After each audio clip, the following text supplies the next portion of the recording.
যারা শহীদ প্রেসিডেন্ট জিয়াউর রহমান, মরহুমা বেগম খালেদা জিয়া ও আমার প্রান্তীয় নেতা বাংলাদেশ জাতীয়তাবাদী দল বিএনপির চেয়ারম্যান এবং আগামীর বাংলাদেশের প্রধানমন্ত্রী জনাব তারেক রহমান এই প্রিয় দল বিএনপিকে ব্যবহার করে নানা অপকর্ম করে ফরিদগঞ্জের জনগণের কাছে দুর্বিষয়ের দল হিসাবে পরিচয় করে তুলেছেন, যার কারণে ফরিদগঞ্জের জনগণ তার উপযুক্ত শিক্ষা দিয়ে দিয়েছে। প্রিয় বন্ধুরা, ওই কুচক্রী ব্যক্তি ও মহল নির্বাচনে পরাজিত হয়ে নানা ষড়যন্ত্র শুরু করেছে। সে তার গুপ্তচর সন্ত্রাসীদের ব্যবহার করে সাধারণ মানুষদের উপর বাড়িতে হামলা সহ শিশু সহ সাধারণ মানুষকে আহত করছে। একই সাথে আমার সমর্থক ও নেতা কর্মীদের উপর নির্বাচনের পূর্বের ন্যায় হামলা এবং মামলার হুমকি দিচ্ছে, খেলার পরিবেশ নষ্ট না হয়।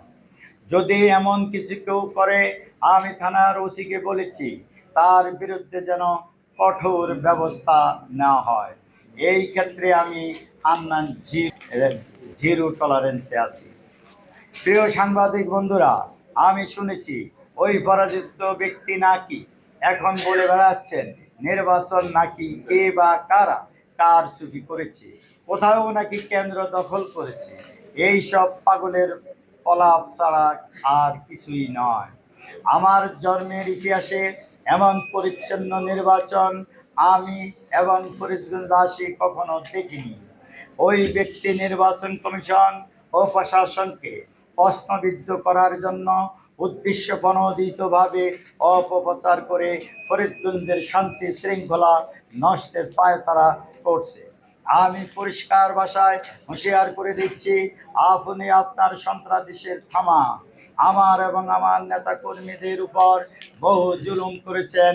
এখন এইসব কল্প কাহিনী বন্ধ করে সরল পথে হাঁটেন, নচেত জনগণ এবং বিএনপির নেতা কর্মীরা আপনাকে ছাড় দেবে না এবং আইনের কাছে আপনাদের দাঁড় করে ছাড়বেন আমার নেতা কর্মীরা।